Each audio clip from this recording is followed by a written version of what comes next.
Hi, I'm going to speak to you about 3 sets of improvements we're going to be making on achurchnearyou.com in August this year, and they are all in response to things that you, the editors, have asked for. So, what are they? I'll be talking through these 3 things. The first thing is about how inbox messages come to you. So, this is when members of the public contact your church through your A Church Near You site. You said that you wanted us to send those messages in full to you.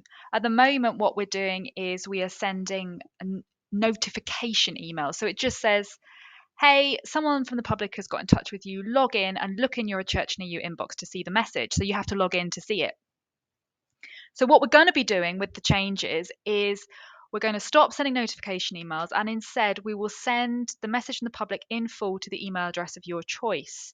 So we hope that makes things easier for you. And in a moment, I'll show you how you can set which email address it is that we send the message to. The second thing is you said you'd like it to be even easier to get approved to be an editor. So we've made some changes to that process. I'll explain it in more detail in a moment, but in brief, what it means is that any existing editor for a church can approve potential new editors for that church. So it used to be that it kind of usually had to be the vicar who leads that church or the incumbent. They were the only person who could do that, who could do the approving of new people. So we'll be opening that up so that editors that only have normal levels of permissions can approve others. You don't have to be the incumbent. So I'll show you how to do that in just a moment. And finally, you gave us some feedback about images. You said you wanted to be able to reuse images for different things across your site without having to upload them again. So I'll show you how you can do that and answer some questions about image sizes. All right, let me switch over now on my screen to show you the demo of how A Church Near You will look once we go live with this round of improvements.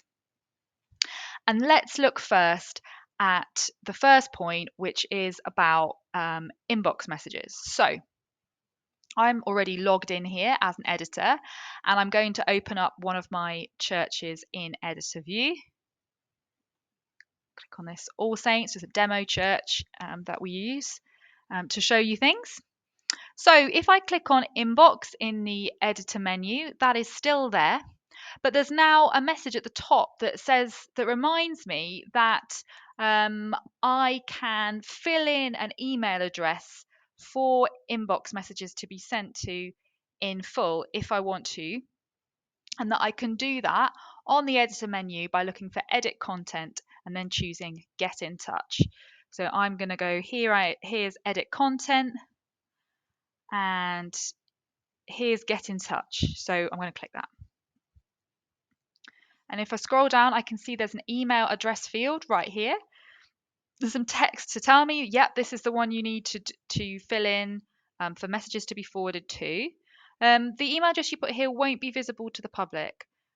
And you can choose. It can be an email address of one of the existing editors, but it doesn't have to be. For example, maybe you have an office of sort of parish administrator who isn't an editor on A Church Near You, but is the best person to pick up those messages. So you can put that in there. Maybe you have an email address, office@holytrinityhounslow.org. You could put that in, and they won't need to log in.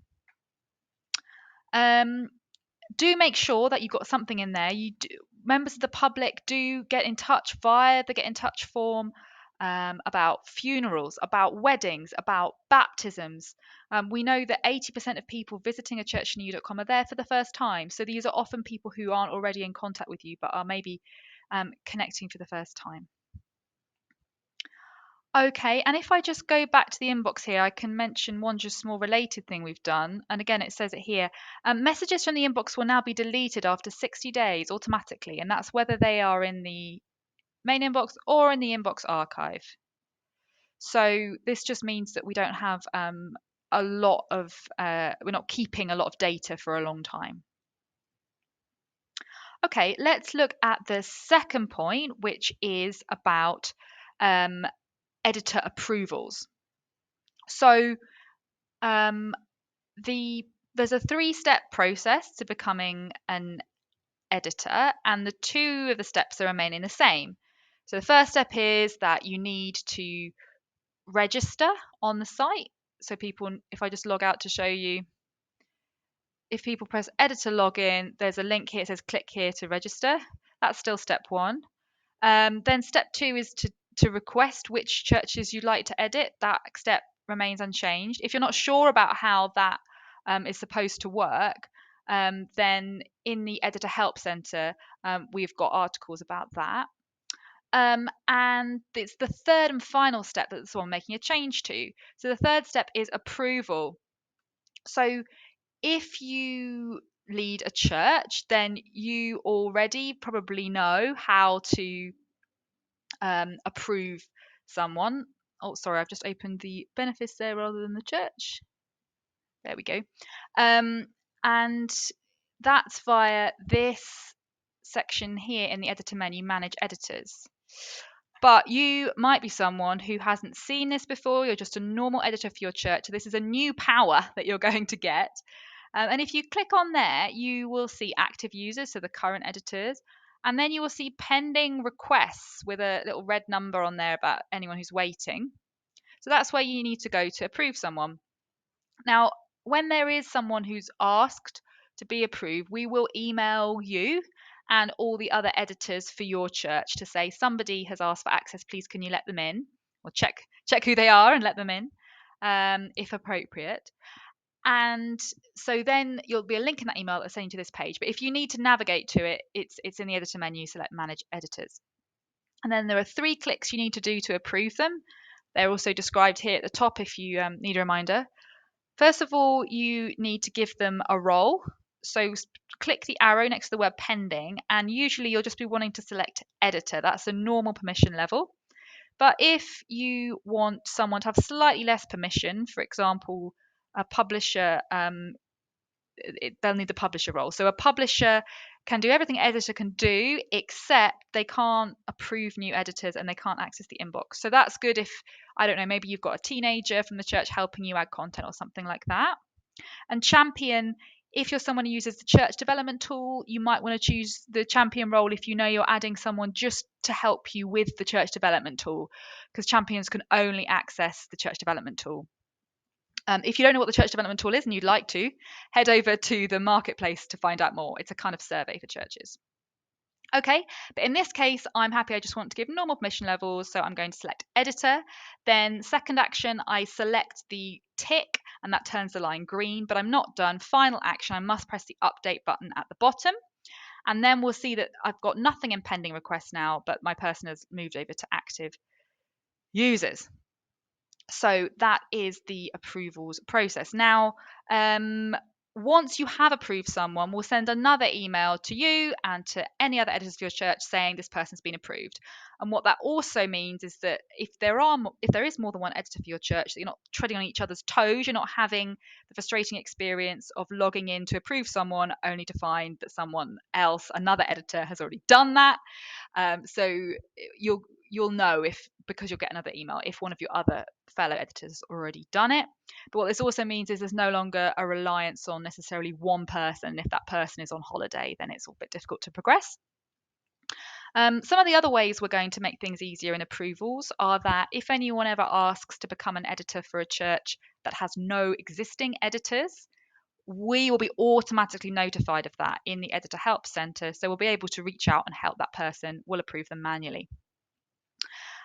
Equally, if somebody has asked for access, there are some people who can approve them, but they haven't been approved after 10 days, then again, we will be notified so that we can reach out and help resolve that situation, whatever is going on. So this overall should mean it's a smoother process for any new editors to come on board and help keep your pages up to date. Okay, the third and final area I wanted to talk to you about was regarding images. Now, on the site at the moment, so let me go back to as it is now, my demo church. So you can see on this demo church, there's a series of pictures that appear under the logo and down here. So this is the existing image gallery, which is restricted to the home page. So it's a home page image gallery. What we're going to do is make these images available for you to choose from, not only on the home page, but also in other areas of the site. For example, you can pick one of them to illustrate your services and events. So how's all this going to work? So how it's going to be is that you can see here on my demo that there's a new section in the editor menu called Manage Images. There was something to do with images on your home page that was below in the edit content section. So that's gone. It's moved properly into its own clear section called Manage Images. So if I click that, this is where my images will be. Let me show you that again in a church that has some images in there as well. So there we go, lovely. So you can click to upload additional images as usual. You can click on the little pencil to edit existing images as well as usual. Whichever of those you do, when you'll get this form, place to upload the image, caption if you want to, and there's this new little checkbox. That's where you can control whether this is an image that's going to appear on your home page, or if it's just, and also be there to choose from for other things, or if you want to exclude it from your homepage. So this one was currently appearing on the homepage, but I've unchecked it and press save. Always have to press save. If I now go and have a look at this church, we can see in the images here that that image has disappeared. And if I go and edit it again, I can get it back.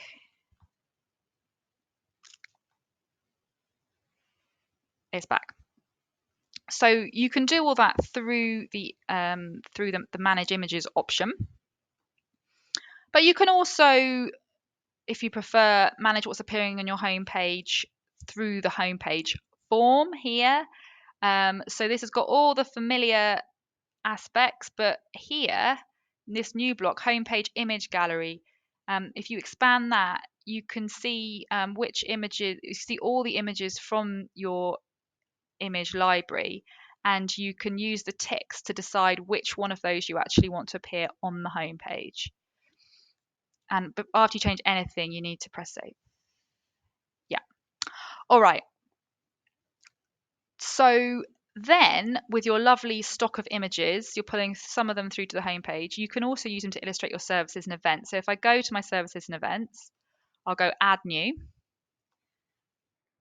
So now at the place where it says feature image, you can still upload a new file as usual to use just for this event, or you can select image from image library.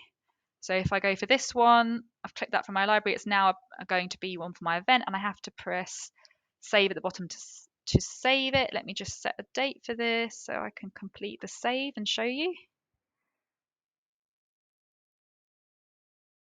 There we go. So there we go. There's my new event illustrated with an image from my library. Now we do get questions about the sizes of images. So for a church near you, landscape images are best. Those will appear in full on your homepage gallery, but they get slightly cut off around the edges when you use them for a service and event because of how the design template is there. That's not usually a problem. Like here for this image, the full image has a bit more of the people around the lady with the yellow t-shirt. For this, it's a bit more zoomed in, which I think is actually quite nice. So that's not usually a problem. But if for some reason you want to be absolutely clear that the size of image you are using will be shown in full in the place where you want it to be, then we have put information about pixel sizes next to each location where you can add an image. So for example here, which is an event feature image, there's some instructional text here about the best aspect ratio, about the best pixel size. Equally, on the home page, all these places where you can add images, there's instructions. But as a general rule, you can just use landscape images throughout on this site. But we've added the extra information there for those of you who want to make it more specific. So that's everything that I have to share with you today. We are going to be running webinars to do more live demonstrations of these improvements and answer your questions about them. So do come along to those if you can. We've also, as ever, got the Editor Help Center accessible here up on the top menu. You can search for the thing you want to find out more information about, or of course, submit a request using the button at the top right to get in touch and ask for some specific help. We are happy to help. Now, we know there are a range of other things that editors have asked for that we haven't done yet, not least of them being that you'd like things to be easier for editors who manage multiple churches. So you'd like more features for benefice sites, benefice pages within a church near you. We're doing some work on that, which we hope will address that. So that's coming soon. But if you've got other things you'd like to suggest, down here we've got a suggest a new feature or improvement button, so you can fill out our online form at any time to let us know what you'd like to see. We're always checking your suggestions and looking to act on them. That's all for now.